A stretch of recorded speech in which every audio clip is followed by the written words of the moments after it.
Yo, yo, Slow yo. down. Hey. It's what I am, what I am. Slow down, Yeah, down. exactly. They can make the bank sing the song of Mercy. Hey, I was, baby. I That was, was getting yeah, bigger. exactly. I was actually gonna sing that Bobby Valentino joint. I'm about slowing down. Yeah, You better slow it down. yeah. Slow it down.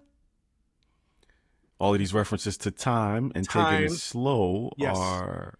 Basically, the topic of this episode: patience and timing. When to go Mm-hmm. slow and when to move on.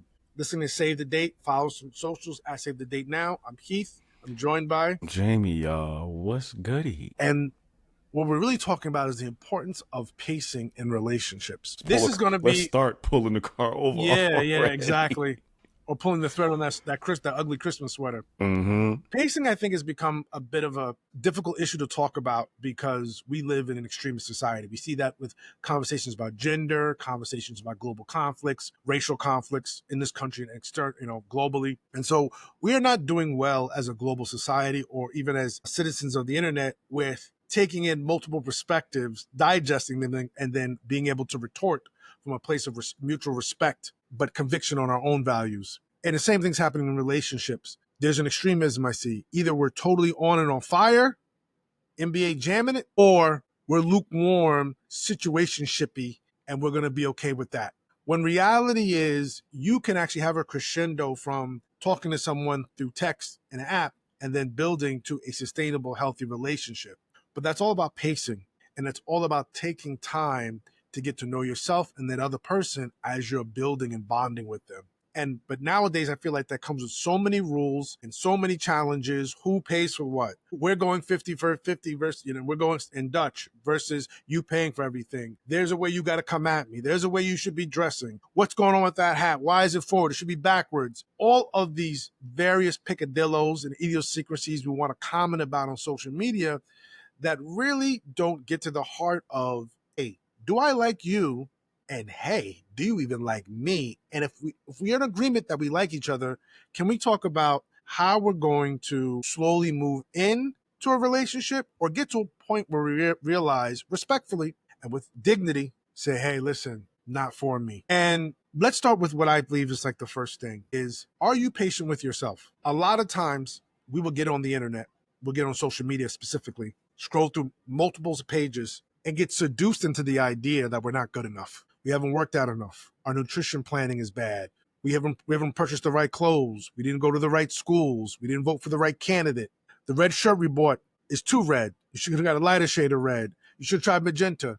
There's always a reason to question yourself. And there's always a creator talking about doing something better. You're doing something wrong. Here's how to do it. And upskilling, upskilling, upskilling, upskilling. And I am the king of upskills. The problem with that is you start to, because it can become addictive, always look for the deficiencies in your character or in your execution of how you're handling your life and never really looking at it from a strengths-based approach, where you're really saying, hey, I know I have some things to work on, but what am I really excelling at right now? Name that, claim it, develop a plan to continue to build upon that, and then here's a plan to address my weaknesses or my deficiencies. And let me get in a community in order to make sure that I'm holding myself accountable in that growth. That to me is being patient with yourself, being honest, and then wrapping a plan around your strengths and wrapping a plan around the areas of improvement, and then slowly just through consistency, not intensity, consistency, addressing the deficiencies. And like I said, building upon the strengths. You're not going to pace well if you're always looking for the next thing to work on.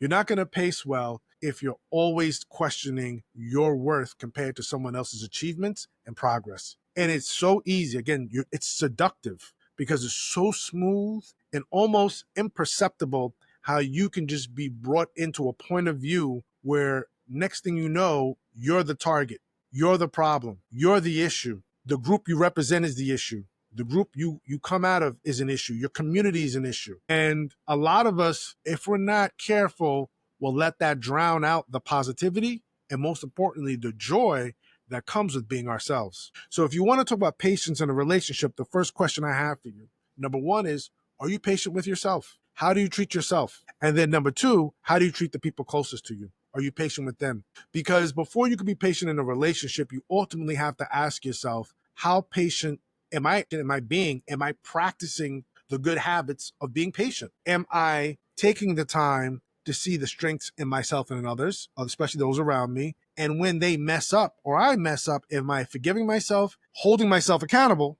but forgiving yourself, but doing both? You can walk and chew bubblegum at the same time. And then saying, how am I being patient so I can move forward to repair, restore myself in this relationship that's close to me? My parents, my nieces, my nephews, my children, my cousins, my coworkers, because these are the places where you should be exercising patience. So by the time you get into a relationship, you're basically in the realm of patience. You're cocked up. You're diesel. You got your 8-pack showing when it comes to patience. You can do your 100 push-ups in patience, because ultimately you're going to need that, especially if you're talking about quality pacing. There's going to be a lot of miscommunication, a lot of broken promises and missed expectations when you're starting to get to know somebody. And if you're patient, you're going to be able to talk through them politely, lovingly, keeping your dignity, other person's dignity intact, and then be able to transition to a plan where you can address those issues hospitably. If you're not patient and you haven't been practicing patience, you're going to burn through a lot of quality relationships, or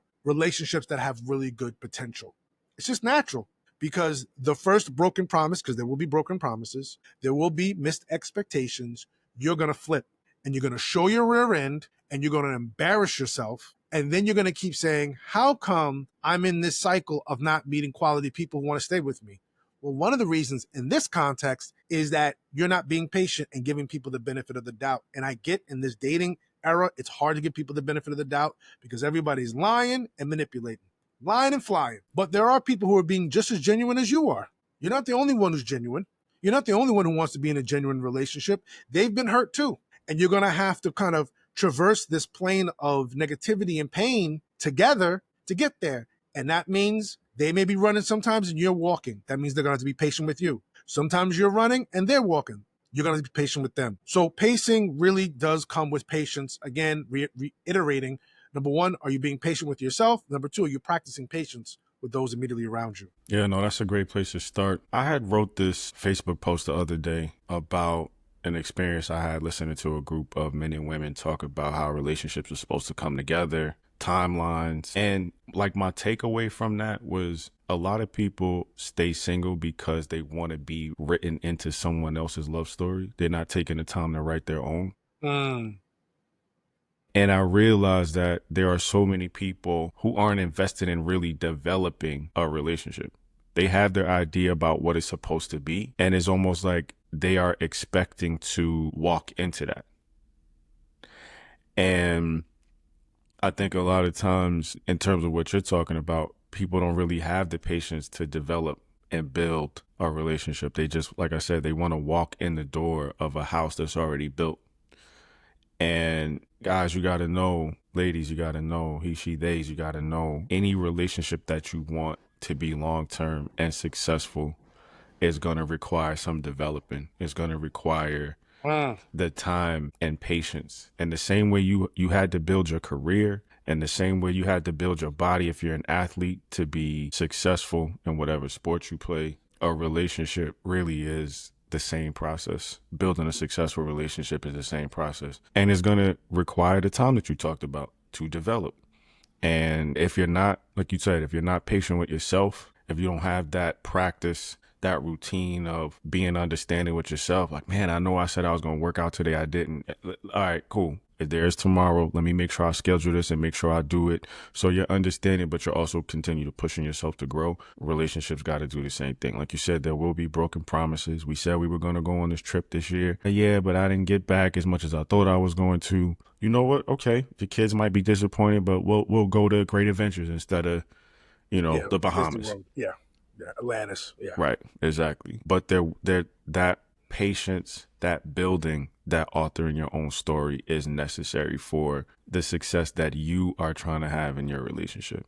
And and as much as we talk about the downside of customization, there's a positive side to it too that has to be recognized. Like your love story has to be yours. I agree. I just saw a clip today. I didn't watch it fully, but it was a clip from Kev on Stage, the famous creator, saying that he's glad social media wasn't around when he was dating his wife, because they were going 50-50, and now that he got the money flowing, he pays all the bills. And this is something you and I have talked about, because I'm of the mindset of paying all the bills. No problem with that. That is what I aspire to as well. The challenge is some of us may start in a space where we can only pay a quarter of a bill or a piece of a bill, much less bills, plural, because there will be bills, plural. And instead of looking at the opportunity there, we turn around and we see people through these very dark lenses, dark meaning negative. When I think about the Ryan Coogler story, his now wife purchased the $300 screenwriting software for him, and now look who Ryan Coogler is. Now, I get why people don't do that,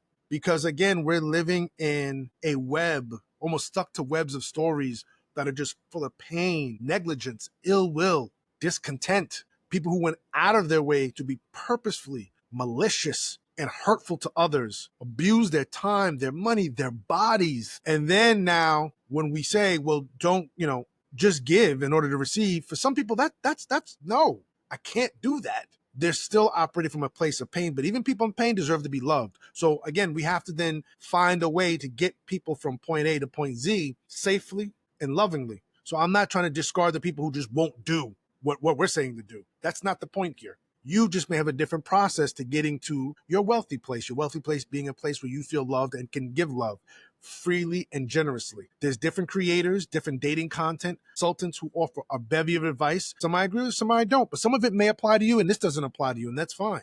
I want you to feel safe and whole, because you deserve to feel safe and whole. And I want you to be safe. We're just saying that at any stage of development you're at in this dating process, you're going to have to exercise patience with yourself, and you will have to exercise it with the person you're with. Because they may be materially right, meaning they can check all the material boxes, meaning I'm talking about material now incorporating physical, right? The body's right, the money's right, the salary's right, the credit score is right, the car is right, the goal planning is right, but the childhood trauma is unresolved. So even though y'all living on a budget, they have this idea of a scarcity mentality, because I grew up poor with a father who used to beat us. I hide things from you that break the budget. Every month we're coming back a little shorter. And then one day we have a big, you spent how much on a what? How come you didn't tell me? Now, yes, that person needs to be held accountable. There's this personal responsibility. But at the heart of that is an unresolved childhood trauma around scarcity. Now, you're going to abandon this person who brought you all this A+ work. They got A's across the board and they have a C-. That's a bad student? For some people, unfortunately. I get it. There are parents who say that. Yo, C+ in gym, oh, that's it. Yeah. Pull the PlayStation. Well, back in the day, Nintendo. You'll see this Nintendo when the grades come up. Talk of bringing these C's in there. Yeah, exactly. You'll see the Sega Genesis. When I see some B's and A's, exactly. Yeah. And listen, if that's been your trauma with school, listen, get healed. Because life is not about report cards and scorecards and solely KPIs. Nothing wrong with KPIs, but when you're just managing a person by their KPIs. But dog, you don't feel like that's what we are conditioned to do nowadays? Because we got to take the relationships, our business, or you got to approach it like a business. So sometimes people get treated like business proposition, like, and everything is managed by KPIs. And I think that business is a part of let's talk about marriage, a marriage relationship, a long-term relationship. But there's also romance and there's also friendship. Yeah, but we talking about what the majority influences. Oh, I agree we with live you. in a time and a day and time where it's like, nah, it's got to be what you want, what you say, how you want it to be, and everything is about the amalgamation of your desires. I agree. But even with that, there's going to be patience. Yeah, we're saying it's got to be. Okay. Yeah, something is going to be off. Mm-hmm. Yeah. Something is going to be off. I just saw a clip I put on my stories, and it was from the Gottmans, the very famous marriage research, marriage psychologist team, I think over 50 years of marriage. And they said that most people, 70% of what you deal with your spouse is not going to go away. The point is not to make it go away. I'm paraphrasing now. It's to learn to have healthy, loving conversations to address the issues for the long term. Say that again. How to have loving? Yeah, loving, healthy communication around the issues, because they're never going to go away, but you want to be able to address them in a healthy, loving, and communicative way. That's paraphrasing. And I put in my story, the Gottmans are tripping. And I was like, I ain't doing all that. It's too much. Because I was about to say, now let's put this into some practical, right? Yeah. There's someone who cheats like I did in the way that I did. What's the conversation around it? Well, I think the conversation around it is, So let's talk about what happened with you. You were very honest. You told not only your wife, you told your community. You informed us what happened. I think the love there is what is some of what you guys did do, which is therapy, which is, Jamie, hey, you have all of this trauma, but you do have a lot of childhood trauma. What's behind all that? Are you willing to do the work behind that to get to the better person that we know you are, to get to the better decision-making opportunities that exist within your life, so that is not repeated again, so that you don't have to keep circling this block and circling this block. So every time you have this psychological itch, this is going to be the scratch. Here comes the itch again, here comes the scratch. Here comes the itch again, here comes the scratch, as opposed to let's put the balm over the itch so that whatever's itching, it's going to stop itching. Yeah. Recognizing that may take 5 years of hard work, interpersonal work, intrapersonal work, with a guided clinical voice to help you navigate the pitfalls and landmines that exist when you go inside. Yeah, from both partners. Yes, Yeah. because we have booby-trapped our souls. We Talk have about that. booby-trapped our souls, meaning... Indy, cover your heart. Cover your heart, Indy. What's the booby traps? So what I mean by we booby-trapped our souls is that there are times when the pain is so intense, the memories so degrading, that we have set up traps so that we can't even get back to explore the core of those memories. When we talk, I was recently in a therapy session where my therapist asked me to examine an issue that happened in my life. And I started explaining it. He goes, no, what's the emotion? I said, and I froze, glitched, as you conspiracy theorists say. Maybe the Illuminati got to me in my therapy session, but I glitched. And I was like this, and I was like, well, and I started explaining. He goes, no, you're not getting off the hook with this. Just tell me the emotion. Yeah. And I couldn't tell him. Yeah. I couldn't tell him my emotion. And I said, I have to think about it. He goes, all right, come back. And I think the next session we didn't have, so I came back 2 weeks later, and after really, again, had to get back in there on some, James Bond and pull the wires out and disconnect the landmines and turn off the lasers and all the things that I did to booby trap my soul so that I could walk safely into the area I needed to walk to in my soul to deal with myself. And I was able to come back and say, anger. He's like, okay, now we can have a conversation. Before it was, and I didn't even realize what I was doing. He's like, that's the narrative when I first responded to him that you've put there so that you don't have to get to the emotion. You put something there and say, oh, here it is. I did this. Mm-hmm. But that's not what it is. That's not real. Give me your emotion. And I straight up glitched. The shit you see people do when the YouTubes of famous celebrities who are like, they say Illuminati, just like I was like emotionally just, I don't know. Couldn't even explain it. You had to be there to experience it. So we booby trap our souls. And that person that you're with has booby trapped their soul sometimes, because to go back to that childhood trauma means to confront some people they're not ready to confront. Yeah, it can be difficult. To confront some people who, even if you confront them now as a grown adult, and be like, what the fuck are you talking about? You know what your problem is? You cry like a little bitch. Mm-hmm. They sleep peacefully at night about the way they hurt you. Mm-hmm. Yeah. I'm talking about parents. Mm-hmm. Brother, as soon as you said it, you knew what I was thinking about. So, yeah. Yeah. Mm-hmm. Hey, I did the best I could. What do you want from me? You're alive, right? You went to college? Did you die, money? Though? Did you die? So then what are you talking to me about? Yeah, what are you complaining for? Say it to the kids in Calcutta who are living in orphanages, and they can spend that guilt on you, boy. Say it to the kids in Chad Africa who are in the streets. Say it to the child soldiers with guns with M16s at 8 years old. Is that you? Or did you have a nice bologna sandwich when you wanted it and some peanut butter and jelly when I could get it for you? And you coming to me talking about X, Y, Z, who did what I didn't do? So instead of having those conversations, you booby trap yourself. Well, you know what? That shit was, you don't get to the emotion. You get to the narrative you tell yourself to function. That trauma didn't get you Nintendo for Christmas, did it? Did that get you Zelda for Christmas? What you talk about? Huh? Remember that? I worked that bases loaded times. That Tyson's Punch Out that you wanted at Excite Bike? Did trauma get that for you? Yeah, exactly. It was me. So you trying to tell me I was a bad parent? No. Yeah. Mm-hmm. Yeah. And that guilt trip is real. Oh, yeah. They'll spin that shit on you. Hard body. Real quick. They'll spin the block on that. Come back around. With the street sweeper. Dumping the clip on you. Yeah, exactly. Yeah. They'll hit you with the Uzi, come back with the sword off. Facts. Just to make sure they clean the block. Mm-hmm. Confirm the kill. We got to. They have to. Yeah. So even if that person is locked in with you, with your material goals and your finances, something could happen. I've heard of people needing to be institutionalized. They had to institutionalize their spouse. Something is going to happen. I'm not speaking any ill will into your life, guys. Life be life. You need patience. That job they had all of a sudden starts to do bad. That business takes a turn for the worst. Things happen. People get Terminal depressed. illnesses. Yeah. All types of stuff. Kids get sick. Yeah, listen, it happens. I know one person who was married, person had a thriving business. They invested in one big business. The business went down. The husband didn't work for 3 years. He was just screwed up for 3 years. Wow. Now he's back flowing. He's flowing now. But for 3 years, so the wife had to go to work. She wasn't used to work, but she held it down for 3 years so he could get back up to speed. So I know some women will be like, yo, listen, check this out. You got 2 about months. None. You got 60 days, bruh. You got 60 days. You got 60 days, bruh. Yeah, no doubt.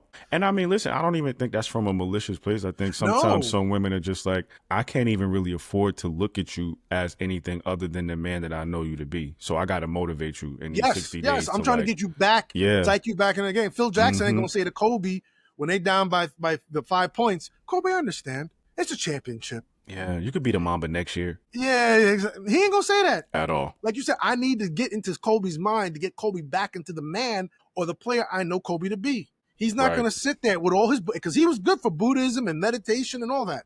That's what Phil Jackson was known for. He was like kind of like, very zen. the very zen. But he'll trust me in that locker room or in them conversations, he was turning that heat up. Yeah. The bus family ain't paying you $5-6 million a year for you to be sitting up. You know what I'm saying? Emotional reading Zen in the art of the motorcycle. Hey, that's great, but that needs to translate to points on the board. Yeah, ain't no emotional victories right now. Oh yeah. So I get it. Like you said, this is not to deride any woman who's done that or any man who's done that, because there's right. A woman can give birth and now she's in postpartum depression. Now they're saying keeping it 100. Most women in postpartum depression for the first 7 years. Right. After they had the baby. What you gonna do? She was throwing it back like it was hot before the baby. Now she's like, don't touch me. Don't look at me. Don't even hold your breath when you're in the room with me. Because I didn't want to hear you breathe.